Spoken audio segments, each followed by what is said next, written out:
Good afternoon. Welcome to another COVID-19 law and policy briefing produced by the Public Health Law Watch, a George Consortium initiative at Northeastern University School of Law.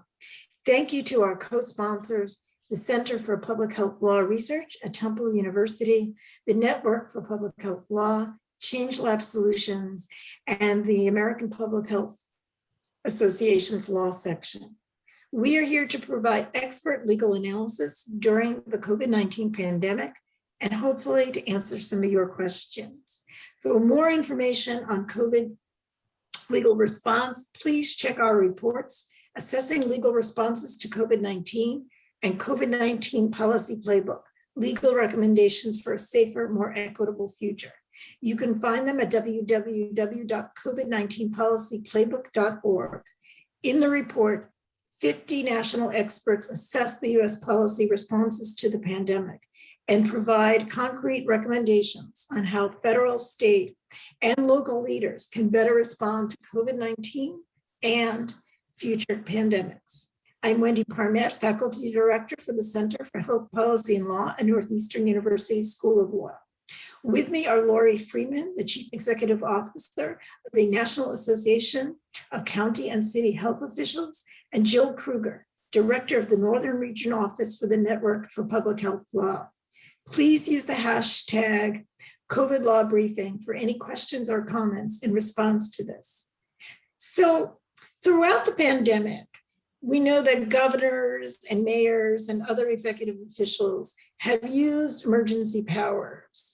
Often not public health emergency powers, but their general sort of disaster powers and civil emergency powers to issue a very wide range of orders. They've shuttered businesses, they've issued stay-at-home orders, they've ordered people to wear masks. Many of these orders have now been, or most have now been lifted, but they've also become increasingly controversial over the past year plus.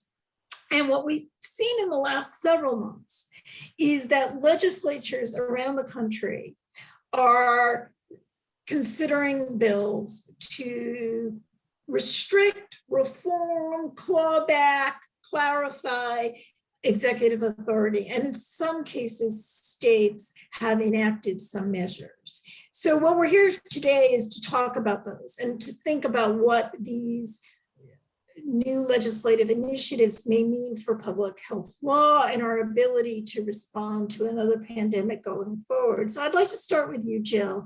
And if you could give us just a very brief sort of bird's eye view of what's been going on. Sure. Thanks, Wendy, and thanks for including me in the conversation. I mean, and as you suggested, we're really talking about hundreds of bills which have been introduced in nearly every state. Now, in the report that the network created with NACCHO and other partners, including the CDC Foundation, Johns Hopkins University School of Public Health, ChangeLab Solutions, and the Local Solutions Support Center. And it occurs to me that we should, maybe I can drop a link to the report in the chat, but the title of the report is Proposed Limits on Public Health Authority, Dangerous for Public Health.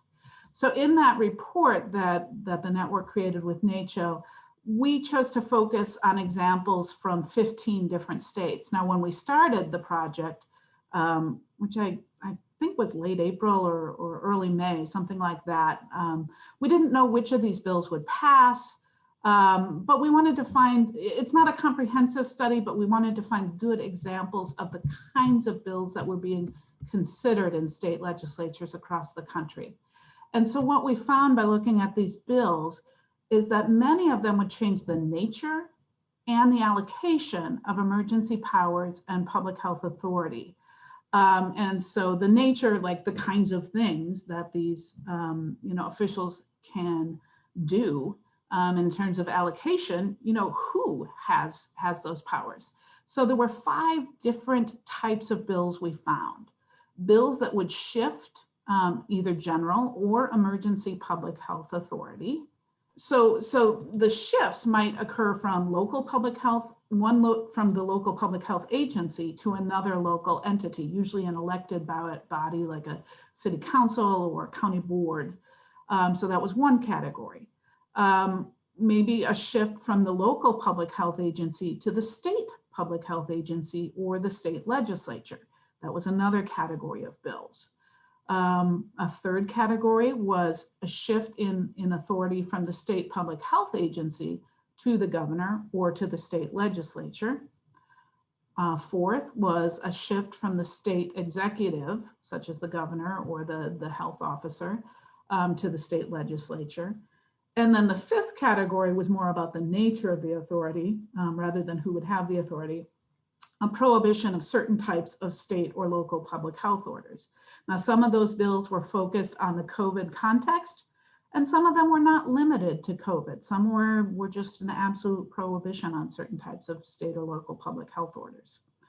And what we concluded is that many of these proposed bills would impede effective governmental response to public health emergencies, as well as day-to-day work that public health does, protecting, promoting, and improving health in their communities. So just a really serious threat to human health and safety. So Lori, maybe you could pick up there and talk a little bit about which of these laws or examples of laws or types of provisions that cause particular concern to your members and why. Sure. So great to be with you all today. Thank you also for including NACCHO in the conversation. You know, all of these pieces of legislation are concerning in one respect or another. A few come to mind that are particularly alarming, but they all are concerning. In Montana, for example, a new law there would prohibit the local board of health emergency orders from separating those individuals who are not ill, but reasonably believed to be infected or exposed to a disease. So basically banning the use of quarantine. And a prohibition of a quarantine order is really paramount to paralyzing public health in its tracks. The ability to identify, isolate, quarantine are really time-proven effective public health disease mitigation practices that have been used over centuries, dating back to Paul Revere and the cholera outbreaks in Massachusetts. And quarantine is one of the core public health tenets of infection control. It's essential in doing contact tracing. So without the ability to quarantine in any situation, public health is basically paralyzed during an outbreak of a deadly disease, whether it's COVID or Ebola or some other disease we haven't even heard of yet. One other example in Ohio, a new law there will allow the state legislature alone to rescind a public health order or action by a state health department or a director of health to control or spread the spread of contagious or infectious disease. These types of legislation in general are extreme in that public health expertise may be overridden by individuals or groups of individuals who have no training or expertise in public health. It's also imperative to be able to act quickly in an emergency and to be able to respond on that ground level to threats immediately. And what if a state legislature is not in session or and they have that power to impact or overturn a urgent public health action? Many times, minutes, hours matter in public health emergencies. So introducing another layer of approval or ability to rescind these orders, if in effect, shuts down the ability of our public health officers on the ground to really be able to respond quickly to emergencies and to do what they're trained to do, which is to protect the lives of the communities that they serve. So let me follow up with that, Lori. I mean, I think we all know that everything didn't go swimmingly in the past 15 months plus, as we know, and as we described in the playbook and the report. So looking back and learning the lessons of where we are there any of these bills that you think actually may be useful, right? Or that could be worthwhile reforms, or are there reforms that you wish you could, that your members might wish were proposed and enacted? It's hard to find some of the good in many of the pieces of legislation that are highlighted by the report that we did with the network, because those highlighted on, really the limitations to public health authority. I will say we've seen some positive legislation around protections for our public health officials across the country. And also during the pandemic, our public health officials have been on the front lines of those front lines. And as a result of issuing orders, have been, had the brunt of the punishment in terms of receiving threatening calls and having their workplaces vandalized, their homes vandalized, and having people not believe the value of the public health order. So we've seen some pieces of legislation in California and in Colorado that attempt to protect the information of public health officials and keep that information private. These are called doxing laws that prevent basically the sharing of a person's private information, such as address or phone number, when they hold certain positions. And so these public health officers who've been at the brunt of this punishment may be protected by some of those laws. And then outside of that, there may be times when a check and balance is an appropriate measure to take place to ensure that that there's not just a unilateral decision being made. And so there could be legislation that's positive in introducing a little bit of that, but it's hard to see how many of these laws would be actually beneficial to responding public health emergencies on the ground. Thank you. Jill, your report talks about the role of ALEC. Can you help folks know what ALEC is and the role it's been playing in this movement to change public health laws? Sure. ALEC is an acronym that stands for the American Legislative Exchange Council. And, they've been around for about 40 years and count many legislators among their members. One recent count said about 1 in 4 state legislators was a member of ALEC. And so ALEC is supported by a number of interests, mostly interested in deregulation of businesses, kind of has a deregulatory agenda, and provides a kind of national coordinating function for these types of initiatives. So historically, preemption has been one of their key legal strategies. But in this instance, during the pandemic, ALEC drafted and prepared model legislation, and it seems pretty clear that many of these bills track that language pretty closely.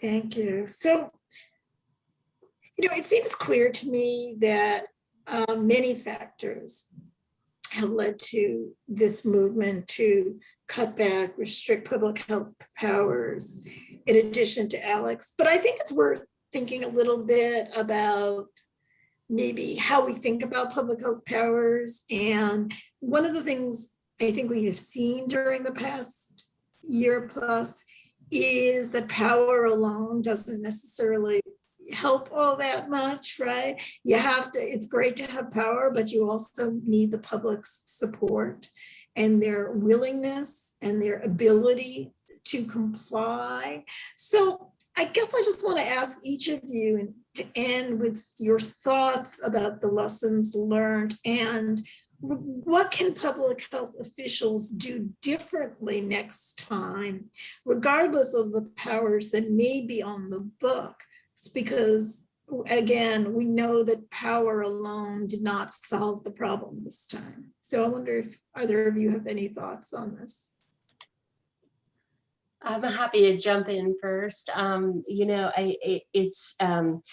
First of all, as we know, this is a pandemic that many of us in our lifetimes have never experienced before. This includes our public health officials and the departments that serve them. They're trained in most cases in crisis communications and utilize those skills to communicate with the public that they serve. But all, really, it becomes a moot point if there's not a well-structured response at all levels of the government. And I truly believe, one of the challenges of this pandemic was just getting that alignment of guidance and messaging the whole way from the CDC, HHS, the White House, the federal side down to the states and the whole way down to that local level, and in trying to maintain that apolitical nature of public health, which is usually so trusted in a community. So we've got to keep politics out of it. And of course, resources are always an issue too, aside from the alignment. Only about 600 of our 3,000 health departments have public information officers.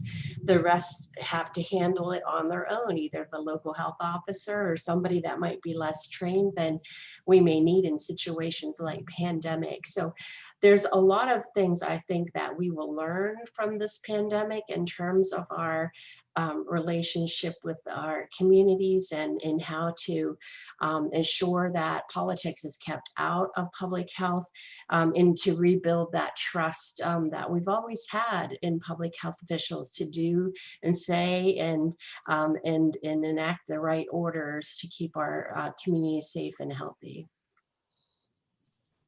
Thanks so much. Jill, any thoughts? Sure. Well, I would definitely endorse Lori's comments about the importance of communications. And I remember, early on in the pandemic, it might have been February or March or maybe April, there was an article in the Lancet with lessons about isolation and quarantine orders. And it talked about, invoking people's sense of altruism, as much as bringing down the hammer. And I think that is a key lesson. And I think consistent messages throughout every level of government really help invoke that sense of altruism. That said, I also like what Lori said about lessons we will learn. I think there are some lessons we learned real fast. And then there are lessons we will learn as we have the chance to come out of the pandemic and reflect and engage in things like after action reports and really do that self-examination that public health has done before. And that this change effort may span years, just as it did after September 11th, 2001, the sort of reflection. And we've seen actually some positive moves in this direction in state legislatures. And in terms of those questions about where are the positive examples, bills, in states as diverse as New Jersey, New Mexico, and Alabama, setting up commissions to study what happened, and drawing from a broad set of, government leaders, business leaders, public health experts, members of communities of color, low-income communities, frontline workers, to really reflect and have those discussions and debates. States that have said, let's have greater transparency when we're issuing these public health orders and lay out the reasoning. And there's some tension there because when you're issuing these orders, you're scrambling. I mean, minutes and hours count.